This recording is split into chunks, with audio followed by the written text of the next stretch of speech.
আসসালামু আলাইকুম ওয়া রাহমাতুল্লাহ। কোরআন মাজিদ রিডিং শিখা পর্বে সকলকে আন্তরিক মোবারকবাদ। গত পর্বে সূরা আনআমের ১৪৬ নম্বর আয়াত পর্যন্ত আপনাদেরকে শিখিয়েছিলাম। আজকের পর্বটি শুরু করব সূরা আনআমের ১৪৭ নম্বর আয়াত থেকে। চলুন শুরু করছি আজকের পর্ব। আউযু বিল্লাহি মিনাশ শাইতানির রাজীম। বিসমিল্লাহির রহমানির রহিম।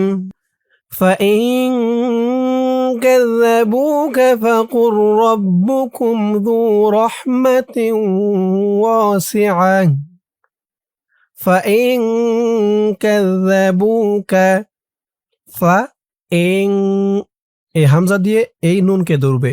ইকফা গুন্নাহ, নুন সাকিনের পরে ইকফার ১৫ হরফের এক হরফ কাফ আসছে। ফাইন নাকের ভিতরে লুকিয়ে গুন্নাহ করতে হবে। ফাইন কাযযা, কাফ দিয়ে দাল ধরবে। কাফ দাল জবর কাজ, দাল জবর দা। কাযযা বু, বু এক আলিফ টান, পেশের পরে ওয়াও সাকিন। ফাইন কাযযাবুকা ফাকুর, এই কফ দিয়ে এই লামকে না ধরে পরের লাইনে এই যে তাসদিদ ওয়ালা র কে ধরবে। এই তাসদিদ ওয়ালা র কে ধরলো এই লামটাকে বাদ দিয়ে। এটা কেন? আগে লাম, তারপরে হলো র, তাহলে আগেরটা বাদ দিয়ে পরেরটা ধরলো কেন? কারণ হচ্ছে এই যে লামের উপরে জজম আর রর উপরে তাসদিদ। আমরা জানি তাসদিদের শক্তি বেশি, কারণ তাসদিদকে দুইবার পড়তে হয়, তাসদিদ ওয়ালা হরফকে দুইবার পড়তে হয়, তাই তাসদিদের শক্তি বেশি। এজন্য জজমওয়ালা হরফকে বাদ দিয়ে তাসদিদ ওয়ালা হরফকে ধরতে হয়, যদিও জজমওয়ালা হরফটা আগে আসছে। তাহলে এই কফ দিয়ে লামকে না ধরে এই র কে ধরেছে। যারা জানেন না আশা করি বুঝতে পারছেন। ফাকুর, কফ র পেশ কুর, র দিয়ে আবার এই তাসদিদ ওয়ালা বা কে ধরবে। র বা জবর রব, বা পেশ বো। ফাকুর রব্বু কুম, কাফ দিয়ে মিমকে ধরবে। কুম রব্বুকুম, ফাকুর রব্বুকুম। فإن كذبوك فقل ربكم ذو, ذو এক আলিফ টান, পেশের পরে ওয়াও সাকিন। যু, আর জালের উচ্চারণটা নরম হবে। যু রহমা, রহ, র দিয়ে হা ধরবে, হার আওয়াজটা গলার ভেতর থেকে চিকুন হয়ে বের হবে। রহমা, তেও, তেও, তা দিয়ে এই তাসদিদ ওয়ালা ওয়াওকে ধরবে। ঈদগামে বাগুন্নাহ গুন্না হবে, কারণ তানবিনের পরে ঈদগামে বাগুন্নার ৪ হরফের এক হরফ ওয়াও আসছে তাসদিদ সহকারে। তেও, ওয়াও আলিফ জবর ওয়া, ওয়া এক আলিফ টান, জবরের পরে খালি আলিফ।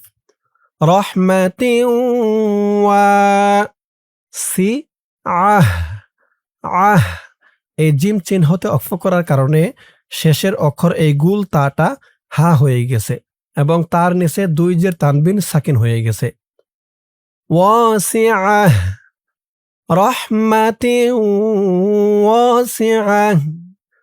فإن كذبوك فقل ربكم ذو رحمة واسعة। আমার সাথে বলুন, فإن كذبوك فقل ربكم ذو رحمة واسعة ولا لا, লা এক আলিফ টান, জবরের পরে খালি আলিফ। ওয়ালা ইউরাদ্দু, ইউরাদ, র দিয়ে দাল ধরবে। র দাল জবর রদ, দাল পেশ দু। ইউরাদ্দু ওয়ালা ইউরাদ্দু। আয়াতের বাকি অংশ রয়েছে পরের পৃষ্ঠায়। পরের পৃষ্ঠায় গিয়ে আমরা এই যে এইটুক সহজ ধরে পড়ব। এই পৃষ্ঠায় আর আসবো না, এইটুক না দেখে ধরে পড়ব। ওয়ালা ইউরাদ্দু। চলুন পরের পৃষ্ঠায় ধরুন আয়াতের বাকি অংশ। বা সুহু, বা দিয়ে হামজা ধরবে। বা সু হু, হু উল্টা পেশ এক আলিফ টান। তাহলে ওই পৃষ্ঠায় রেখে আসছি ওয়ালা ইউরাদ্দু, এই পৃষ্ঠার এখান থেকে শুরু। বাসুহু ওয়ালা ইউরাদ্দু বাসুহু আনিল কওমিল, আনিল, এই নুন দিয়ে এই লামকে ধরবে। আনিল কওমিল এই মিম দিয়ে এই লামকে ধরবে। আনিল কওমিল মুজরি মিম দিয়ে জিম ধরবে, জিমটা কলকলার হরফ ধাক্কা দিয়ে পড়তে হবে। মুজরি মিন এখানে অক্ফ করার কারণে জেরের পরে ইয়া সাকিন এক আলিফ টান 3 আলিফ হয়ে গেছে। মি বলে 3 আলিফ টান দিয়ে এই নুনকে ধরা হয়েছে, নুনের উপরে জবরটা সাকিন হয়ে গেছে, 3 আলিফ টান মধ্যে আরজি। ওয়ালা ইউরাদ্দু বা'সুহু আনিল কওমিল মুজরিমিন। ওই পৃষ্ঠার ওখান থেকে আমার সাথে আবার বলুন। ولا يرد بأسه عن القوم المجرمين سيقول الذين سيقو سيقو এক আলিফ টান পেশের পরে ওয়াও সাকিন। সায়াকুলুল্লাহ এই লাম দিয়ে এই তাসদীদ ওয়ালা লামকে ধরবে, লাম লাম পেশ লুল লাম জবরল্লা। সায়াকুলুল্লাহ জি এক আলিফ টান জিরের পরে ইয়া সাকিন। সায়াকুলুল্লাযীনা আশরাকু কু এক আলিফ টান আশরাকু সায়াকুলুল্লাযীনা আশরাকু লাউ শা 4 আলিফ টান মধ্যে মুত্তাসিল। আল্লাহু এই হামজা দিয়ে পরের লাইনে এই যে তাসদীদ ওয়ালা লামকে ধরবে। লাউ শা আল্লাহু মা 3 আলিফ টান মধ্যে মুনফাসিল, এটা হচ্ছে মধ্যে মুত্তাসিল 4 আলিফ, আর এটা হচ্ছে মধ্যে মুনফাসিল 3 আলিফ। মা আশরাকনা আশরাকনা মা আশরাকনা ওয়ালা লা 3 আলিফ টান মধ্যে মুনফাসিল। আবাউনা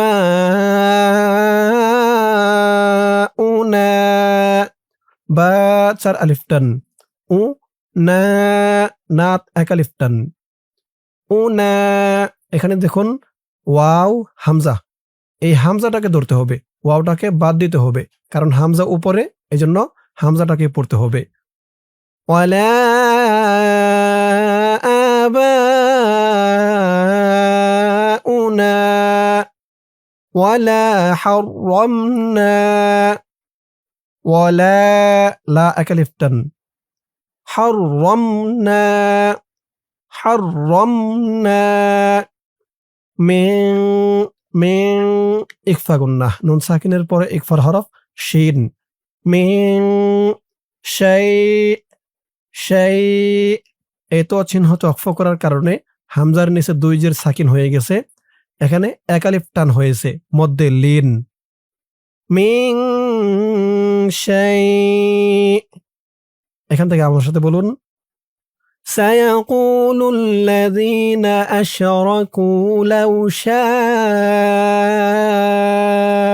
الله ما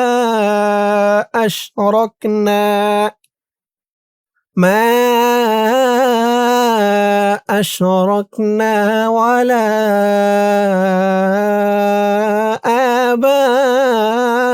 آباؤنا ولا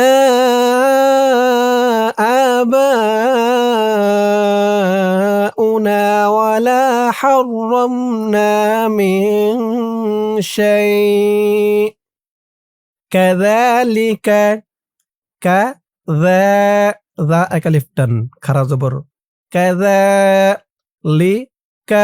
كذلك। এখানে দেখুন এই যে এখানে আমরা ইকফা গুন্নাহ করেছি, এই রঙে যেহেতু ইকফা গুন্নাহ করতে হয়, তাহলে এখানেও সেম একই রং আছে, এই ইকফা গুন্নার রঙের মতো এখানেও ইকফা গুন্না আছে। তাহলে এখানে আমরা ইকফা গুন্না করলাম না কেন? কারণ এখানে আমরা অক্ফ করে ফেলেছি, এই তো চিহ্নতে অক্ফ করে ফেলেছি, তাই ইকফা গুন্নাটা এখানে শেষ হয়ে গেছে। যদি আমরা এই তো চিহ্নতে অক্ফ না করতাম তাহলে এখানে ইকফা গুন্নাটা হতো। কেমন ভাবে পড়তে হতো? মিন শাইইন কাযালিকা, এভাবে। তো এখানে আমরা ইকফা গুন্না করিনি, মধ্যে লিন একালিফ টান করেছি। মিন শাই, এভাবে। ইকফা গুন্না করতে চাইলে অক্ফ করা যাবে না এখানে, আর মধ্যে লিন একালিফ টান দিতে চাইলে এখানে অক্ফ করতে হবে। তো আপনি যেটা করেন, আপনার যেটা ভালো লাগে সেটাই আপনি করবেন। তো আমি যেভাবে শেখাচ্ছি আপনারাও এভাবেই শিখুন। এভাবে শিখলে আপনাদের পড়তে বলতে সুবিধা হবে। কাযালিকা কাযযাবাল্লাযীনা, কাযযা, কাফ জাল জবর কাজ জাল জবর জা, কাযযা, বা দিয়ে পরের লাইনে তাসদীদ ওয়ালা লামকে ধরবে। বা লাম জবর বাল লাম জবর লা। কাযালিকা কাযযাবাল্লাযীনা, জি একালিফ টান, জিরের পরে ইয়া সাকিন, যীনা। কাযালিকা কাযযাবাল্লাযীনা মিন ক্বাবলিহিম, মিন ইকফা গুন্নাহ, নুন সাকিনের পরে ইকফার হরফ কফ, কব, মিন কব, এই বাটা কলকলার হরফ ধাক্কা দিয়ে পড়তে হবে।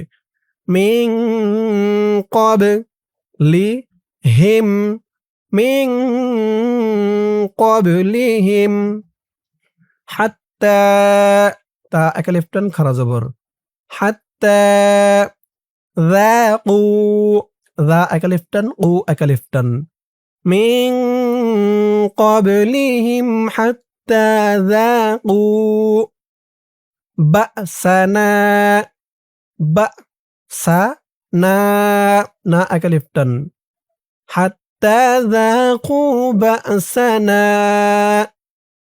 কাযালিকা কাযযাবাল্লাযীনা মিন ক্বাবলিহিম হাত্তা যাকু বা'সানা।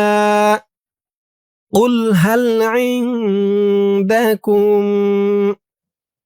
কুল হাল, আইন ইকফা গুন্নাহ, ইনদা কুম, কাফ দিয়ে এই মিমকে না ধরে এই তাসদীদ ওয়ালা মিমকে ধরবে। মিম সাকিনে ইদগাম গুন্না হবে, এটাকে ইদগামে শাফাওয়ি বলে।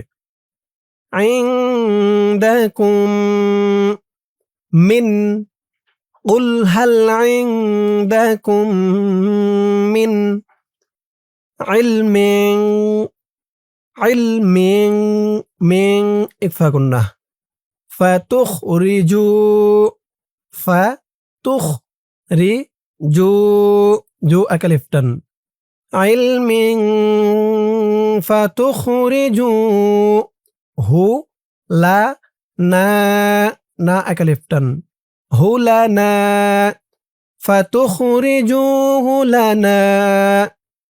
কুল হাল ইনদাকুম মিন ইলমিন ফাতুখরিজুহু লানা ইন তাত্তাবিউনা, ইন ইকফা গুন্নাহ, নুন সাকিনের পরে ইকফার হরফ তা, ইন তাত্তা, তা দিয়ে তা ধরবে, তা তা জবর তাত, তা জবর তা, তাত্তা। বি উ, উ একালিফ টান, পেশের পরে ওয়াও সাকিন, ইন তাত্তাবিউনা ইল্লা যন্না, ইল, হামজা দিয়ে এই লামকে ধরবে, হামজা লামজের ইল, লাম দিয়ে আবার পরের লাইনে তাসদীদ ওয়ালা য কে ধরবে, লাম য জবর লাভ, এই জ দিয়ে আবার এই তাসদীদ ওয়ালা নুনকে ধরবে। জ দিয়ে যখন এই তাসদীদ ওয়ালা নুনকে ধরবে তখন ওয়াজিব গুন্না হবে, কারণ হরকতের পরে নুনের উপর তাসদীদ। তাহলে উচ্চারণ হলো ইল্লা যন্না ইন তাত্তাবিউনা ইল্লা যন্না ওয়া ইন আনতুম, ওয়া ইন আন, আন ইকফা গুন্নাহ, ওয়া ইন আনতুম ইল্লা, ইল্লা তাখরু, তাখরু সুন, ইল্লা তাখরুসুন। وإن أنتم إلا تخرصون